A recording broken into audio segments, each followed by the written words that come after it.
E aí pessoal, beleza? Quem fala é Amadeu, jogo no PokerStars com o Nikiel Campos e hoje eu vou colocar aqui um comentário de uma mão que aconteceu nas mesas de Six Max de $7. Então vamos lá. Essa mesa eu estava jogando bem tight e aumentando algumas mãos aí por valor no small, mãos do tipo rei, dama, as e valete, e ele normalmente ele dava o call. E aí o que acontecia? No flop, se eu não acertasse, se eu dava o c-bet, ele pagava. Era duro dele desligar no flop, porque ele jogava em posição. Então ele dava muito call no flop, muito call pré-flop e no flop também. Então eu já tinha essas informações dele. Além disso, ele é um cara que eu sabia que ele estava jogando por blefe, né? Porque dava muito call em c-bet para blefar turn. E um cara muito agressivo. Se ele acertava alguma coisa no flop, ele já voltava forte a aposta. Então eu já tinha essas informações dele, né? Aí eu opto aqui por fazer 4x, tentando simular uma mão de valor. Todas as vezes que eu coloquei 2x e meio e 3x, ele tomou call. Ele deu call, né? Eu tomei o call. Então quando eu faço 4 vezes o blind aqui, eu tento simular uma mão de valor aqui para ver o que ele vai fazer, se ele folda, né? E se ele der o call, eu vou simular essa mão, que eu tenho uma mão de muita força, no flop eu continuo essa simulação. Vamos ver se aumentando o valor da aposta a gente consegue levar a mão. Então eu coloco 4x, ele dá call. No flop bate um rei, um 5 e um 7, e aí eu beto 180, porque esse é um board que muitas vezes ele assusta. Ele tem um rei de carta alta, que pode estar no meu range aqui, pode ser a minha mão, e ele tem 3 cartas de ouros. Então isso também pode muitas vezes assustar o cara que está aqui no big. Então eu beto 180, e aí ele me dá o call. Então vamos lá, vamos tirar a informação desse call.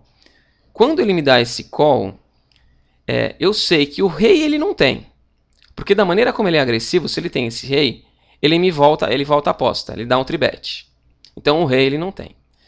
Uma trinca, provavelmente ele volta a aposta também, porque pode abrir a quarta carta de ouros aqui, e eu acredito que ele vai me voltar aqui trincado. Dois pares também. Ou seja, qualquer mão de valor que ele tem aqui realmente jogo, ele vai me voltar. Então, quando ele me dá o call, o que ele pode ter aqui é um flush draw, de repente uma dama de ouros, um as de ouros eu acho que ele me tribeta também, então pode ser um valete de ouros, uma dama de ouros, ou ele não tem absolutamente nada e está fazendo a mesma coisa que ele vinha fazendo antes. Ele vai dar o call para ver o que eu faço no turn, e aí ele vai tentar roubar. Então vamos lá, eu beto o flop. No turn bate o 2. A minha leitura é que eu estou na frente dele, porque qualquer mão que ele estivesse na minha frente, ele teria tribetado. Outra mão que eu não falei que ele poderia ter eventualmente no range dele é ter feito o flush no flop. Mas ele também voltaria a aposta, muito provavelmente. A não ser que ele tenha as, que ele esteja nuts.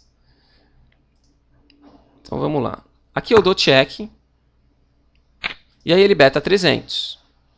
Então eu acredito que ele está blefando. Ele está fazendo exatamente o que ele vinha fazendo antes. Ele dá o call no flop, independente do que ele tem na mão. E aí no turn, se eu dou check, ele beta. Que foi o que ele fez. Aí eu dou call. Não tem para que eu voltar a aposta nele, porque eu acho que ele está roubando. Eu vou voltar, ele vai largar. Então eu só dou o call. No river não abre, não bate o flush draw.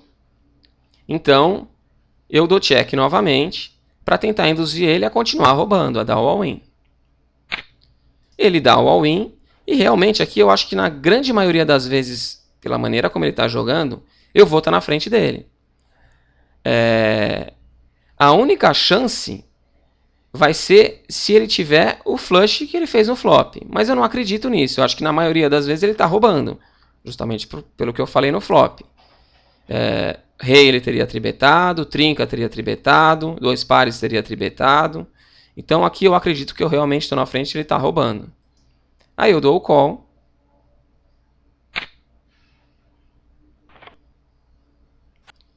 E a minha leitura estava certa. Você vê que ele pagou de as e 10, quer dizer, ele não pagou nem pelo flush draw aqui no flop. Ele não tinha absolutamente nada. O que ele queria fazer era dar o call no flop sem nada, para no turn tentar roubar. Se eu desse call, no river ele ia tentar roubar de novo. Então a estratégia que eu usei foi certinha. Apesar de eu não ter uma mão muito forte, em todo momento eu vi que eu estava na frente dele e eu não espantei ele da mão e vi a melhor maneira de extrair todas as fichas. Então é isso, está explicado aqui a cada ação que eu tive nessa mão. Espero que vocês tenham gostado e é isso aí. Vou gravar mais vídeos para vocês e vou colocar. E quem tiver interesse em fazer o coaching, tem muita gente fazendo. O meu site é www.elcampus.com ou pode falar comigo aqui pelo Face mesmo, mandar inbox. Tá bom, galera? Um grande abraço e boa sorte aí.